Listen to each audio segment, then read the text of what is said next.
Hi everyone, welcome to First Phase Media. I am Mark, and today we will discuss Pharmagreen Biotech with Peter Wojcik, CEO of the company, and Ethan Stiles from Valley Farm. How are you guys? Good. How are you? I'm good, thank you. Peter, could you introduce Pharmagreen and Ethan as Executive Officer of Research and Development? Yes, thank you for the opportunity. In Pharmagreen Biotech, we're what we now termed ourselves beyond just cannabis. And our focus on the company is to really be doing the end formulations, whether it be still cannabis, which we have in the pipe, to be doing live rosin, which is whole plant extracts, or after the therapeutic value, and as well as non-controlled substance formulations, such as we'll be talking about a little bit later today. And it also gives me a great pleasure to introduce Ethan Stiles as part of our family and team in Pharmagreen. So Ethan has joined us as the Executive Officer of Research and Development. And I'm very pleased to announce that the formulation we're coming out with, it's all Ethan's work. So Ethan, how are things? They're doing good. So we're as you guys know, what we're coming out with is a genomic supplement that repairs damaged DNA on a cellular level. So it's very important to us as humans as we get older to protect our genome. What causes a lot of our aging diseases and stuff is damaged epigenome, and your epigenome is basically like your code writer for your genome. And what we've devised and developed over the last couple of years is a proprietary blend of fungus and plant species that have pharmacological values that have been researched through the National Health Research Institute and many other institutions that have proven to reverse cellular damage and give overall health and wellness to our customers. So while we're waiting for our micro business license at our cannabis farm, we decided to launch these other products. That way we aren't sitting stagnant. Okay, so we come about the license later, but so far, could we talk about the Valley Farm business development and how is the macro business license status going? It's going well. Everything is submitted to our regulators, and now we're just waiting on the county and state approvals.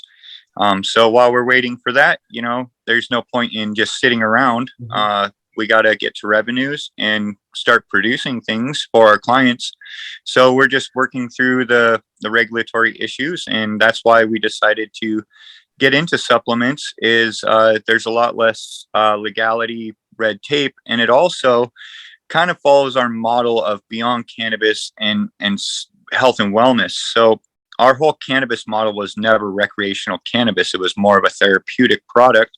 And we just want to build a very robust business model. So we don't want to rely on just one type of, SKU or supplement. We want to build multiple supplements for everybody because as science goes along, we're starting to understand that we're all very, very similar, but we're very, very different at the same time. And everybody needs different things in their lives to maintain their utmost health. And that's our mission, is to really, really give people the opportunity to have the best experience possible throughout life with our products. Okay, and so for the license, when do you expect it to be completed? We are hoping before the first of next year. Mendocino County, we are a pretty remote county, so our building and planning services and cannabis department are lacking employees. They have been doing their best to try to hire more people, but we only have so much population up here in Northern California opposed to LA or Longpoke or any Santa Barbara farms. So it's a little bit slow, but we're here for the long haul. Third generation farm, we're not going anywhere. It's just paperwork and waiting. Okay, so now let's take a look at the nutraceutical angle. Could you develop more about it? And making like some examples, like what does it do for you? Yeah, so it's like we said, it's a proprietary blend of funguses and medicinal plants. And what it does is, so polysaccharides and certain compounds basically have the ability to add to your transcription. So if you understand what the genome and epigenome is, which we'll talk about that right now, your epigenome is what programs your genome on a daily basis. So, but it's an analog system opposed to a digital. So like I try to tell everybody is you have to think of your epigenome as an old CD. As you get older and that CD plays and gets moved around and, you know, everyday life, that CD gets scratched. And then that data doesn't transfer over during mitosis. And what happens is it causes damage to your DNA, and that's what causes you to age.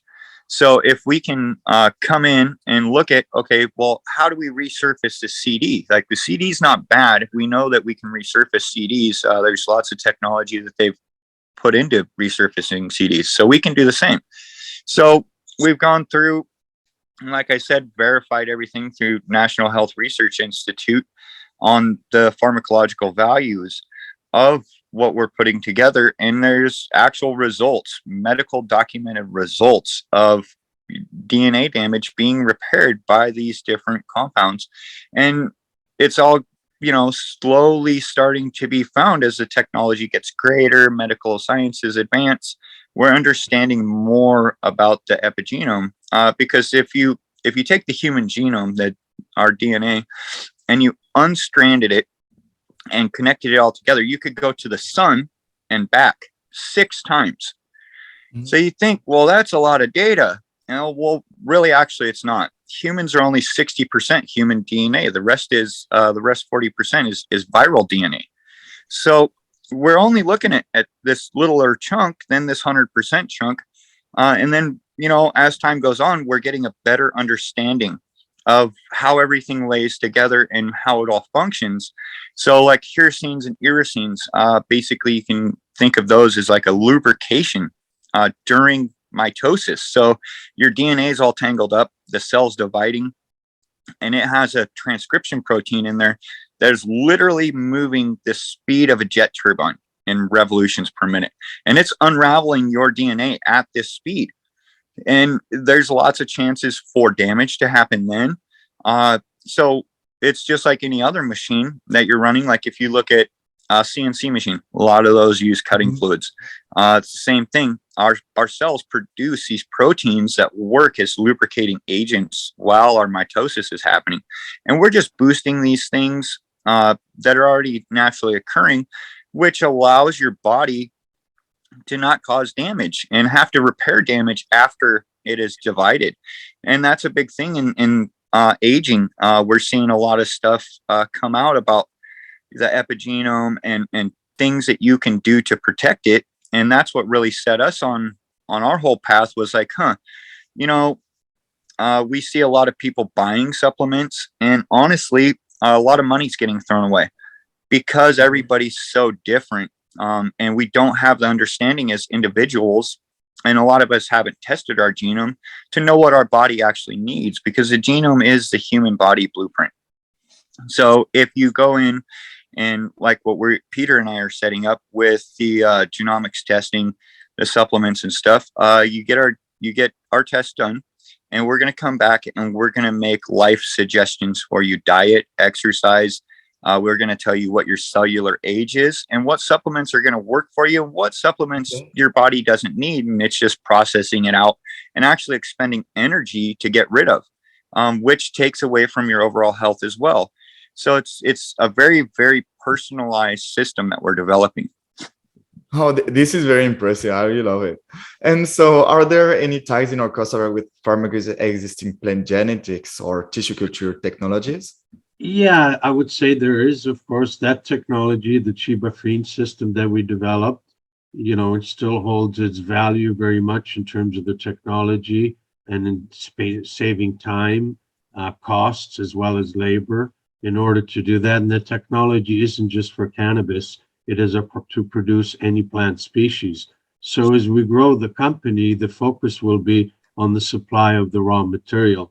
Not only, you know, the specific therapeutic plants beyond cannabis that one can grow and really expand, which will be really favorable even around the network of cannabis growers, as there will be, the margins are getting thinner. They'll have an opportunity to work with us. What we bring to the table would be the genetics, the tissue cultured starter plantlets, utilizing the Chibafrin system. And from there, we can develop whole plant medicines and therapeutics, from cannabis side on the live rosin to medicinal plants and fungi, as Ethan has explained in detail a little bit earlier. So it's definitely, these technologies is all, plant technologies that we will be utilizing already. And then also working with farmers, to do follow good farming practices. And I think that's a winning combination, again, for technologies and therapeutics based on whole plant medicine. And what would be your expected revenues and margins? Revenues we expect will be growing is basically on the nutraceutical product development that we're releasing. That remains to be seen. We're releasing that here in this quarter of this year. So we'll be able to talk about the actual numbers and revenues where they are shortly as we launch the product. In support of those revenues, we have some very exciting things going on.